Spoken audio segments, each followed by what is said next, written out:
Assalamualaikum friends, I hope you all are doing good. Today is our 15th lecture of the course of developmental psychology, in which I taught you about early adulthood or young adulthood, that is the sixth stage of development or human development.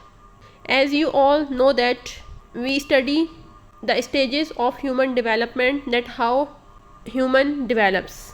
So it's a sixth stage of human development जिसको हम start करते हैं अब।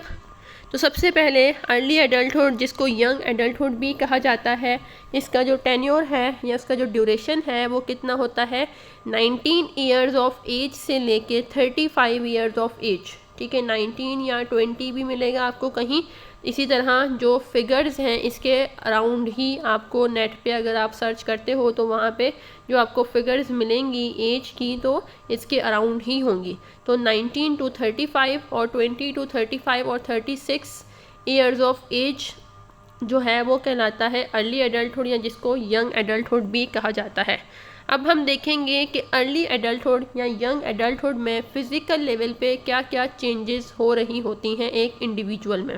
तो इस age में जो एक इंडिविजुअल है या जो एडल्ट है उसकी अगर हम फिज़िकल हेल्थ की बात करें, ठीक है, या उसकी फ़िज़ीक की बात करें तो इस एज में उसकी जो फ़िज़ीक है वो पीक पर होती है। ठीक है, मीन्स ये उसके पीक ईयर्स होते हैं। यहाँ पे जो एडल्ट है क्योंकि वो अब यंग है अभी, ठीक है, जैसे अभी हमने लास्ट स्टेज जिसमें एडोलेसेंस में हमने पढ़ा था कि उसमें हार्मोनल चेंजेस की वजह से उसकी जो फिज़ीक है उसमें चेंजेस होते हैं। ठीक है, उसकी फ़िज़िकल लेवल पे बहुत ज़्यादा चेंजेस जो हैं वो रैपिडली हो रहे होते हैं। तो अब यंग एडल्टहुड में एक इंडिविजुअल जो है, जो एक एडल्ट है, उसकी अगर हम हेल्थ देखें तो वो भी जो एक्सीलेंट होती है। ठीक है, उसकी जो फिज़िकल फंक्शनिंग है वो भी बहुत बेहतर होती है। ठीक है, जैसे अगर हम ये कहें कि एक इंडिविजुअल की जो पूरी लाइफ है उसमें वो सबसे ज़्यादा एक्टिव और उसकी जो ब्रेन डेवलपमेंट है, उसका जो ब्रेन है, उसका जो माइंड है वो कब किस एज में जो है सबसे ज़्यादा फ्रेश होता है या किस एज में सबसे ज़्यादा जो है वो वर्किंग कर रहा होता है। ठीक है, मीन्स उसकी जो बॉडी है वो भी बहुत ज़्यादा एक्टिव कब होगी, तो वो ये वाली एज होती है जो हमारी कहलाती है यंग एडल्टहुड।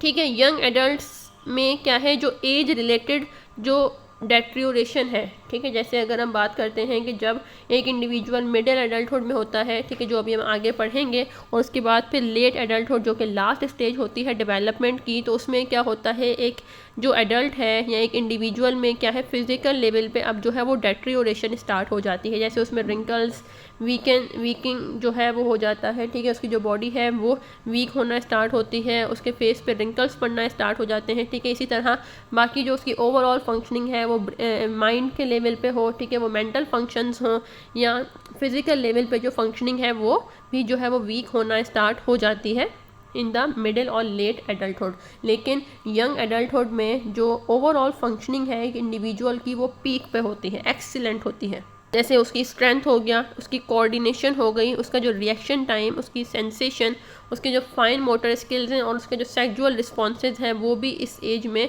पीक पे होते हैं और मैक्सिमम होते हैं।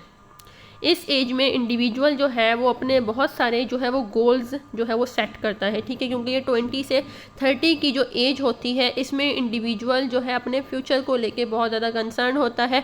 ठीक है, यहाँ पे क्या है, क्योंकि अब इंडिविजुअल जो है वो एक प्रैक्टिकल लाइफ में जो है वो एंटर हो जाता है। ठीक है, मोस्ट ऑफ द इंडिविजुअल्स जो है वो 20 to 30 की एज में जो है वो कुछ की मैरिज भी हो जाती है। ठीक है, और कुछ जो है वो अपनी फैमिली प्लानिंग कर रहे होते हैं, कुछ जो है वो अपने फ्यूचर या कैरियर के बारे में जो है बहुत ज़्यादा कॉन्शियस होते हैं। ठीक है, तो यहाँ पे बहुत ज़्यादा जो है वो गोल्स सेट करते हैं और उसको किस तरह अकम्प्लिश करना है उसके प्लान्स जो है वो इसी एज में एडल्ट्स जो है वो अपने बना रहे होते हैं। ये एक ऐसी एज होती है जिसमें इंडिविजुअल को कुछ भी इम्पॉसिबल नहीं लगता है। ठीक है, ये इस सेंटेंस का क्या मतलब है, जैसे अब 20 से जो 30 की जो एज होती है, ठीक है, यहाँ पूरा जो यंग एडल्टहुड का जो पीरियड होता है, अर्ली एडल्टहुड का जो पीरियड होता है, क्योंकि इसमें इंडिविजुअल जो है वो फिज़िकली मेंटली जो है वो हेल्दी है। ठीक है, तो यहाँ पे क्या है वो कुछ भी कर सकता है, ठीक है। कुछ भी उसके लिए इम्पॉसिबल नहीं होता है, क्योंकि वो फिज़िकली भी एक्टिव है। अगर वो कोई ऐसा काम है, ठीक है, वो दिन रात जो है वो जाग भी सकता है, ठीक है। अगर उसने कोई ऐसा गोल बनाया है तो क्या है, वो कुछ भी जो है वो इस एज में कर सकता है। With the right attitude and enough persistence and energy anything can be achieved. अगर वो अपने गोल्स के साथ कंसिस्टेंट है, ठीक है, वो अपने गोल्स को लेके बहुत ज़्यादा सीरियस है, तो वो कुछ भी जो है वो इस एज में अचीव कर सकता है। मीन जैसे होता है ना कि अगर आपकी यहाँ पे, ठीक है, इस एज में, जैसे कि जब आप मिडिल एज में जाते हो या जब आप लेट एडल्टहुड में जाओगे, तो हम देखेंगे कि उस टाइम पे हमारी जो बॉडी है वो हमें सपोर्ट नहीं कर रही होती है, ठीक है। क्यों? क्योंकि उस टाइम पे एक इंडिविजुअल की जो फिज़िकल लेवल पे उसकी जो फंक्शनिंग है वो वीक होना स्टार्ट हो जाती है, उसकी बॉडी में जो है इतनी एनर्जी नहीं रहती है। तो अगर उस टाइम पे वो मेंटली जो है वो चाह रहा है, लेकिन उसकी जो फिज़िकल लेवल पे जो उसकी बॉडी है वो उसको सपोर्ट नहीं कर रही, क्योंकि वो इस एबल नहीं है, वो अब वीक होना स्टार्ट हो रही है, तो उस वक्त पे एक इंडिविजुअल का जो है वो किसी काम को करने का दिल नहीं करता है मिडिल और लेट एडल्टहुड में।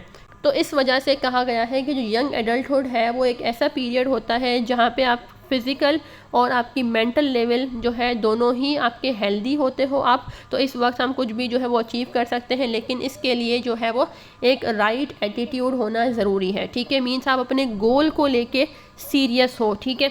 कहा जाता है कि आप किसी भी चीज़ को उस वक्त अचीव कर सकते हो, कोई भी गोल आपके लिए उस वक्त इम्पॉसिबल नहीं होता कि अगर आप अपने गोल के साथ कंसिस्टेंट हो, आप अपने आप से कमिटेड हो। और थर्ड होता है डिटर्मिनेशन, ठीक है। 3 फैक्टर्स हैं, अगर आप इन पे काम कर लेते हो, अगर आप में ये तीनों चीज़ें मौजूद हैं, तो आपको आपके गोल को अचीव करने से कोई भी नहीं रोक सकता। कौन कौन से 3 फैक्टर्स हैं? कमिटमेंट, कंसिस्टेंसी और डिटर्मिनेशन। तो ये अगर आपके अंदर मौजूद है तो आप अपने गोल को अचीव कर सकते हो इन यंग एडल्टहुड। इसके बाद अगर हम हेल्थ की बात कर लें, अर्ली एडल्टहुड में या यंग एडल्टहुड में, ठीक है, कि इस वक्त आपकी हेल्थ जो है वो किस तरह की होती है। तो अगर हम यहाँ पे देखें कि मोस्ट कॉमन जो हेल्थ प्रॉब्लम्स हैं यंग एडल्टहुड में कौन से हो सकते हैं, आर्थराइटिस है, एस्थीमा है, डायबिटीज़ है, डिप्रेशन हो सकता है और दूसरे मेंटल प्रॉब्लम्स भी हो सकते हैं। एंजाइटी हो सकता है, स्ट्रेस रिलेटेड डिसऑर्डर्स हो सकते हैं, हाइपरटेंशन हो सकता है और स्क्लेरोसिस और अल्सर जो कि मेडिकल डिजीज़ हैं, फिज़िकल लेवल पे होती हैं। तो ये जो है कुछ ऐसे हेल्थ प्रॉब्लम्स हैं जो कि यंग एडल्ट्स जो है वो फेस कर सकते हैं। इसके अलावा atherosclerosis, heart and lung problems भी हो सकती हैं, किडनी प्रॉब्लम्स भी हो सकती हैं और इसके अलावा जो है वो कुछ और डैमेजेस, अगर कोई एक्सीडेंट वगैरह हो जाता है या कोई और जेनेटिकली कोई प्रॉब्लम है तो वो भी जो है वो इस एज में एक इंडिविजुअल जो है वो फेस कर सकता है। तो ये बहुत रेयर केसेस में होता है। अदरवाइज़ अगर हम एवरेज देखें, जनरल लेवल पे अगर हम देखें, रिसर्चेस को देखें, तो यही होता है कि यंग एडल्टहुड में आपकी जो फिज़िकल और जो आपकी मेंटल लेवल पे जो आपकी हेल्थ है वो एक्सीलेंट होनी चाहिए और होती है। बाकी अगर आप ये कहते हैं कि यंग एडल्टहुड में जो है वो बहुत सारे लोग ऐसे होते हैं जो कि उनकी हेल्थ जो है वो सही नहीं है, तो ऐसा भी होता है। लेकिन हम क्योंकि जनरल लेवल की बात करेंगे, एवरेज पे बताया गया है, तो इस एज में ऐसा होना चाहिए। अगर नहीं है, अगर आप जो है वो फिज़िकली वीक हैं इस एज में या फिर मेंटली आप स्टेबल नहीं हैं या कोई प्रॉब्लम है, तो आपको जो है वो प्रोफेशनल से कंसल्ट करना पड़ेगा। इसके बाद अगर हम डिसेबिलिटीज़ की बात करें तो इस एज में जो है वो फ़िज़िकल डिसेबिलिटी भी हो सकती है, ठीक है। फ़िज़िकल डिसेबिलिटी या डिसेबिलिटी किसे कहते हैं कि फ़िज़िकल डिफेक्ट, ठीक है, हो जाना, आपकी बॉडी में जो है वो फ़िज़िकल डिफेक्ट हो जाना, चेंज, डिफ़िकल्टी और condition that has the potential to disrupt daily living, ठीक है, कि ऐसा कोई आपकी बॉडी में ऐसा डिफेक्ट या ऐसा बॉडी में चेंज आ जाना जिसकी वजह से आपका जो डेली लिविंग है, ठीक है, आपकी जो रोज़मर्रा की ज़िंदगी है वो अफेक्ट हो रही है, ठीक है, वो डिस्टर्ब है इस डिफेक्ट की वजह से। जैसे फॉर सपोज एक इंडिविजुअल है, उसका एक्सीडेंट होता है जिसकी वजह से उसके ब्रेन में कोई डैमेज आ जाता है या उसका कोई ब्रेन का ऐसा पार्ट जो है वो अफेक्ट हो जाता है जिसकी वजह से उसकी जो मेंटल फंक्शनिंग है वो डिस्टर्ब हो सकती है, वो जो है वो सोसाइटी में सही से परफॉर्म नहीं कर पा रहा है, जैसे डिसीजन मेकिंग के अगर पार्ट है ब्रेन का, ठीक है, अगर वो अफेक्ट हो जाता है उसकी वजह से क्या होगा, अब वो अपने डेली लाइफ के जो डिसीजन है वो सही से नहीं ले पा रहा। इसी तरह अगर हम फिज़िकल लेवल पे बात करें, अगर किसी की जो है वो हाथ जो है उसमें फ्रैक्चर वगैरह आ जाता है, किसी टांग में जो है वो फ्रैक्चर वगैरह आ जाता है, या बॉडी का कोई और ऑर्गन जो है वो डिफेक्ट हो जाता है, तो उसकी वजह से भी उसकी जो डेली लिविंग है, उसके जो रोज़मर्रा के काम हैं वो अफेक्ट हो सकते हैं, वो डिस्टर्ब हो सकता है। तो ये कुछ डिसेबिलिटीज़ हैं जो कि यंग एडल्टहुड में एक इंडिविजुअल जो है वो फेस कर सकता है। अच्छा, अब ये जो डिसेबिलिटीज़ है ये बर्थ से भी हो सकती हैं, ठीक है। सिर्फ यही नहीं कि आप जो है वो एक्सीडेंट होगा तभी जो है उसके रिज़ल्ट में ही आपके अंदर कोई फिज़िकल लेवल पे कोई डिफेक्ट होगा, ठीक है। ये जो है जो डिसेबिलिटीज़ हैं ये आपकी बर्थ से ही, फॉर सपोज के at the time of delivery या फिर आपके जेनेटिकली आपके जीन्स के अंदर आपके फोर फादर्स या आपके पेरेंट्स की कोई ऐसा डिफेक्ट था जो कि आपके अंदर जो है वो इनहेरिट हो जाता है, जो कि आपके लेटर लाइफ में जाके एक्सप्रेस होता है। तो ये कुछ डिसेबिलिटीज़ यहाँ पे दी गई हैं, जैसे कि कोई वाइटल ऑर्गन जो है वो आपकी बॉडी से एब्सेंट हो सकता है फ्रॉम बर्थ, डीफनेस हो सकती है, आपके स्पाइनल कॉर्ड में कोई इंजरी वगैरह हो जाए, या एक क्रोनिक कंडीशन जिसको हम स्क्लेरोसिस कहते हैं वो भी हो सकता है। अगर हम मोस्ट कॉमन फिजिकल डिसेबिलिटीज़ की बात करें इस एज में तो वो कौन कौन सी हो सकती हैं? सेरिब्रल पाल्सी है, blindness, deafness, spinal cord injuries and a number of chronic medical condition such as diabetes. और अगर हम साइकेट्रिक लेवल पे या साइकोलॉजिकल लेवल पे बात करें कि कौन कौन सी जो प्रॉब्लम्स हैं वो हो सकती हैं, तो बहुत सारी ऐसी मेंटल इलनेसेस हैं, जैसे हमने बात की कि डिप्रेशन बहुत ज़्यादा कॉमन होता है, और एंजाइटी वो भी बहुत ज़्यादा कॉमन होती है इस एज में। स्ट्रेस, ईटिंग डिसऑर्डर्स वो भी जो है वो कॉमन हो सकते हैं इस एज में। इसके बाद आती है इंटेलेक्चुअल डेवलपमेंट। इंटेलेक्चुअल डेवलपमेंट की अगर हम बात करें तो बिल्कुल जो हमने एडोलेसेंस में डिस्कस किया था कि अकॉर्डिंग टू जीन पियाजे जो कि डेवलपमेंटल साइकोलॉजी जो फील्ड है उसके फाउंडर हैं, तो उनकी जो थ्योरी है कॉग्निटिव डेवलपमेंट की, उसमें उन्होंने 4 स्टेजेस जो है वो प्रपोज की थी कि एक इंडिविजुअल जो है उसकी जो कॉग्निशन है वो कैसे डेवलप हो रही होती है, ठीक है। कॉग्निटिव लेवल पे एक इंडिविजुअल में जो चेंजेस हैं वो कैसे आती हैं, तो उन्होंने अपनी थ्योरी में 4 स्टेजेस का जो है वो जिक्र किया था, जिसमें अगर हम एडोलेसेंट के बाद अर्ली एडल्टहुड देखें तो वो भी फॉर्मल ऑपरेशनल स्टेज में ही आती है, जो कि पियाजे की लास्ट स्टेज है कॉग्निटिव डेवलपमेंट की, जिसका नाम है फॉर्मल ऑपरेशनल स्टेज, जिसमें एक इंडिविजुअल जो है वो एब्स्ट्रैक्टली थिंक करना स्टार्ट करता है, ठीक है, चीज़ों को रीज़न करता है, ठीक है, साइंटिफिकली जो है वो हाइपोथेसिस जनरेट करता है, उसको टेस्ट करता है और फिर अपनी डेली लाइफ में उसको इम्प्लीमेंट करता है, और फिर जो कंक्लूजन आते हैं उसको अपने फ्यूचर को लेके उससे ही फिर फर्दर हाइपोथेसिस जो है वो ड्राइव कर रहा होता है। तो इस एज में क्योंकि इंडिविजुअल जो है वो बहुत ज़्यादा जो डेली लाइफ है उसको एक्सपोज कर चुका होता है, डिफरेंट सेटिंग्स में जो है वो जाता है जॉब्स के लिए, स्टडीज़ के लिए, और बहुत सारे जो सोशल इश्यूज़ हैं वो भी इस एज में जो है वो फेस कर रहा होता है। तो यहाँ पे जो इंडिविजुअल है एक तरह से उसके माइंड में जो अब इंटेलेक्चुअल लेवल है वो बहुत कॉम्प्लेक्स होता गया है, ठीक है। जैसे क्या होता है कि जब बिल्कुल एक छोटा बच्चा होता है, ठीक है, उसके माइंड में अभी इतना कुछ नहीं है, उसने अभी इतना कुछ एक्सपोज नहीं किया, ठीक है, उसने अभी दुनिया नहीं देखी, वो अभी सिर्फ घर तक ही लिमिटेड है। तो अब घर तक लिमिटेड है तो उसके पास इतनी नॉलेज नहीं है। लेकिन जब अब एक यंग एडल्ट की हम बात कर रहे हैं, ठीक है, यंग एडल्ट जो कि स्कूल भी जा चुका है, कॉलेज भी जा चुका है, यूनिवर्सिटी में है अब, ठीक है, हो सकता है, और उसके साथ साथ डिफरेंट ऑर्गेनाइजेशंस में भी हो सकता है, फॉर सपोज कि वो पार्ट टाइम कोई जॉब भी कर रहा हो, ठीक है। तो अब क्या है कि वो डिफरेंट टाइप ऑफ जो प्रोफेशनल्स हैं या लोग हैं उनसे मिलता है। तो अब जब वो डिफरेंट सेटिंग्स में जाता है, अलग अलग मुख्तलिफ लोगों से मिलता है, तो हर किसी से उसका एक अलग एक्सपीरियंस होता है, ठीक है। घर वालों के साथ जो उसकी बातें होंगी वो अलग होंगी, जो रिलेटिव्स के साथ उसकी बातें होंगी वो अलग होंगी, जो दोस्त हैं उसके साथ जो उसकी बातें होंगी वो अलग होंगी। इसी तरह अगर वो प्रोफेशनल लाइफ में भी है, साथ कोई पार्ट टाइम जॉब कर रहा है, तो वहाँ पे उसकी जो डायरेक्शन और कम्युनिकेशन है वो डिफरेंट होगी। इसी तरह अगर वो साथ साथ पढ़ भी रहा है तो वहाँ पे जो उसकी इंटरेक्शन है, वहाँ पे जो उसका इन्वायरमेंट है, जो उसकी नॉलेज है वो अलग होगी। तो इस तरह डिफरेंट टाइप ऑफ नॉलेजेस क्या है अब उसके ब्रेन में जो है वो इंसर्ट होती गई है। तो अब क्या है उसका डे टू डे जो है क्या हो रहा है, उसकी जो थिंकिंग है, उसकी जो इंटेलेक्चुअल लेवल है वो भी कॉम्प्लेक्स होता जा रहा है।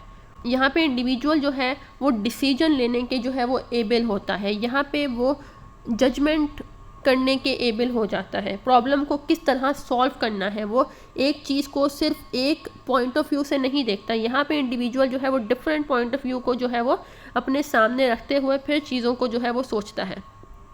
तो यहाँ पे इस एज में इंडिविजुअल की जो है एब्स्ट्रैक्ट थिंकिंग जो है वो डेवलप हो जाती है। इस एज में इंडिविजुअल जो है वो ऑब्जेक्ट्स को जो है वो एक दूसरे के साथ कंपेयर करता है, ठीक है, उसको क्लासीफाई करता है कि जैसे फॉर सपोज इंडिविजुअल को 2 जॉब्स जो है वो ऑफ़र होती हैं, अब वो दोनों जॉब्स को आपस में कंपेयर करेगा, ठीक है, कि मुझे जो है वो कौन सी जॉब को जो है वो प्रेफर करना चाहिए या मुझे किस ऑर्गेनाइजेशन को जो है वो ज्वाइन करना चाहिए। तो वहाँ पे वो देखेगा, सैलरी पैकेज देखेगा कि उनका सैलरी पैकेज क्या है, उनका सैलरी पैकेज क्या है, उनका वर्क टाइम क्या है, मींस कि 9 to 5 जॉब है या फिर टाइम कम है, तो उस टाइम को जो है वो देखेगा। इसके अलावा वो देखेगा वर्क लोड कितना है, उस ऑर्गेनाइजेशन में वर्क लोड क्या है, उस ऑर्गेनाइजेशन में वर्क लोड क्या है। इसके अलावा वो उस ऑर्गेनाइजेशन का इन्वायरमेंट हो सकता है देखे कि वहाँ पे लोग किस तरह के हैं, वहाँ पे लोग कैसे हैं। इसके अलावा वो ये देख सकता है कि वहाँ पे जो काम है वो किस तरह का है, मुझे वो काम मैं उसको हैंडल कर पाऊँगा या नहीं। तो ऐसे बहुत सारे फैक्टर्स हैं जो कि वो कीप इन माइंड रखेगा जब वो किसी एक जॉब को जो है वो सिलेक्ट कर रहा होगा। तो ये हम देख सकते हैं कि किस तरह उसकी जो कॉग्निशन है, उसकी जो इंटेलेक्चुअल डेवलपमेंट है वो कितनी हो चुकी होती है। और इसी तरह जो डेवलपमेंट है वो होती रहती है, ठीक है। हम ये नहीं कह सकते कि डेवलपमेंट जो है वो एक टाइम पे आके स्टॉप हो जाती है। इसी वजह से कहा जाता है जो डेवलपमेंट है उसका मतलब ही प्रोग्रेसिव चेंज है। मींस आपकी थ्रू आउट द लाइफ आपकी जो माइंड है, आपकी जो इंटेलिजेंस है, आपकी मेमोरी है, उसमें चेंज आ रहा होता है। इसके बाद आता है psycho social development. Psycho social development अगर हम देखें यंग एडल्टहुड या अर्ली एडल्टहुड में, तो यहाँ पे क्या होता है कि एक इंडिविजुअल का जो लाइफ स्टाइल है और जो उसके रिलेशनशिप है उसमें चेंजेस आते हैं। जैसे यहाँ पे अगर हम देखें कि एक स्टूडेंट है, ठीक है, वो गांव में रहता है, अब वहाँ से वो पढ़ने के लिए जो है वो अब जा रहा है, क्योंकि अब यंग एडल्टहुड में क्या होता है, मोस्ट ऑफ द पेरेंट्स जो है वो अपने बच्चों को यंग एडल्टहुड में जो है वो भेज देते हैं कि प्रोफेशनल लाइफ के लिए या पढ़ने के लिए जो है वो डिफरेंट सिटीज़ में जो है वो भेज देते हैं, ठीक है। तो यहाँ पे क्या है, ये एक इंडिविजुअल एक इन्वायरमेंट से दूसरे इन्वायरमेंट में जा रहा है, ठीक है, उसका लाइफ स्टाइल जो है वो चेंज होता है। वहाँ से जब अगर फॉर सपोज एक आपकी कंट्री में रहने वाला एक इंडिविजुअल है, ठीक है, वो किसी और कंट्री चले जाता है पढ़ने के लिए, तो वहाँ पे जाके उसका जो लाइफ स्टाइल है वो चेंज होगा, ठीक है, वहाँ पे जो उसका एनवायरनमेंट है वो चेंज होता है। और फिर जब वो अब वहाँ से जब वो वापस आएगा, ठीक है, उस कंट्री से 2 साल 3 साल वहाँ पे रह के जब वो अपने घर वापस आता है, तो आप देखोगे उसके अंदर बहुत सारे चेंजेस जो हैं वो हम ऑब्ज़र्व करेंगे कि उसका जो रहन सहन है, ठीक है, उसकी जो इंटरेक्शन है, उसकी जो कम्युनिकेशन स्टाइल है, उसका जो डेली लिविंग स्टाइल है, ठीक है, वो उसमें आप चेंजेस ऑब्ज़र्व करोगे। इसके अलावा जो रिलेशनशिप है उसमें भी चेंजेस आ जाते हैं इस एज में। जैसे मोस्ट ऑफ दी जो एडल्ट्स हैं, ठीक है, इस एज में उनकी जो है वो मैरिज भी जो है वो कर दी जाती है, जिसकी वजह से उनके रिलेशनशिप चेंजेस भी हो जाते हैं, ठीक है। तो अब जब एक इंडिविजुअल जब मैरिज में इन्वॉल्व हो गया है, तो उसकी वजह से उसका जो दूसरा सोशल सर्किल है, उसकी जो रिस्पॉन्सिबिलिटीज़ हैं क्योंकि अब बढ़ चुकी हैं, तो अब वो दूसरा जो सोशल सर्किल है, जैसे उसके फ्रेंड्स हो गए, तो अब उनके लिए जो है वो टाइम कम हो जाता है। तो अब यहाँ पे क्या है कि उसका जो रिलेशनशिप है उसमें भी मोस्ट ऑफ द एडल्ट्स के लिए चेंजेस आ जाती हैं। लाइफ चेंजेस में अगर हम बात करें तो क्या क्या हो सकते हैं, जैसे घर को छोड़ना, ठीक है, find a long term relationship और beginning a career and starting a family. तो ये कुछ ऐसे लाइफ गोल्स हैं जो कि जिसकी वजह से एक इंडिविजुअल जो है वो सोशल लेवल पे चेंजेस जो है वो एक्सपीरियंस कर सकता है। अच्छा, इस एज में इसके अलावा अगर हम देखें तो यहाँ पे जो उसके एज रिलेटेड जो पेयर्स हैं, ठीक है, यहाँ पे जो उसके वो अपने एज रिलेटेड पेयर्स को प्रेफर नहीं करेगा, ठीक है। यहाँ पे इंडिविजुअल जो है अब प्रेफर करता है सिमिलर इंटरेस्ट वालों को, ठीक है। जैसे अब अगर आपका इंटरेस्ट जो है वो साइकोलॉजी में है, ठीक है, आपके फ्रेंड्स जो हैं, आपके जो पेयर्स थे वो किसी और फील्ड के हैं। फॉर सपोज कोई एक बंदा है वो ग्राफिक डिज़ाइनिंग कर रहा है, ठीक है, एक जो है वो टेक्सटाइल में है, एक जो है वो केमिस्ट्री पढ़ रहा है। तो अब ये आपके फ्रेंड से ये आपका सोशल सर्किल था, लेकिन अब जब आप यंग एडल्टहुड में आते हो तो यहाँ पे आप जो है वो उन लोगों को प्रेफर नहीं करते हो, ठीक है। आप यहाँ पे उन लोगों को या उन लोगों में बैठना पसंद करोगे या उन लोगों को अपना दोस्त बनाना पसंद करोगे जो कि आपके सेम इंटरेस्ट के होंगे। जैसे अगर आप साइकोलॉजी के स्टूडेंट हो या आप साइकोलॉजी पढ़ रहे हो या पढ़ा रहे हो, तो अब यहाँ पे आप अपने ऐसे दोस्त बनाओगे या ऐसा सोशल सर्कल बनाओगे जिनका इंटरेस्ट साइकोलॉजी में ही हो। ठीक है, मीन्स यहाँ पे जो दूसरे लोग होंगे वो भी साइकोलॉजी की फील्ड से ही रिलेटेड होंगे। तो यहाँ पे जो हमारा इंटरेस्ट है वो भी जो है वो डाइवर्ट करता है। इसके अलावा जो यंग एडल्ट होते हैं वो अपने कैरियर के बारे में जो है वो सीरियसली सोचना शुरू करते हैं इस एज में। Most of the people marry and most become parents in this stage. Most of the people prefer singlehood over marriage in this age. इसके अलावा ये भी देखा गया है कि बहुत सारे लोग जो है वो सिंगल रहना भी पसंद करते हैं ओवर मैरिज इस एज में, क्योंकि वो जो है वो अभी रेडी नहीं होते अपना रिस्पॉन्सिबिलिटीज़ के लिए, या वो ये कहते हैं कि हमें अभी अपना कैरियर बनाना है, मुझे अपना ये गोल अचीव करना है, तो मैं अगर इस मैरिज में जो है वो इंगेज हो गया तो मेरे लिए जो है इस चीज़ को करना या अपने गोल को अचीव करना पॉसिबल नहीं होगा। तो ये था आज का लेक्चर। मुझे उम्मीद है कि आपको आज का लेक्चर समझ आया होगा, लेकिन अगर आपका आज के लेक्चर से रिलेटेड कोई भी क्वेश्चन है तो आप मुझसे कमेंट सेक्शन में पूछ सकते हैं। अपना बहुत सारा ख्याल रखिएगा। अल्लाह हाफ़िज़।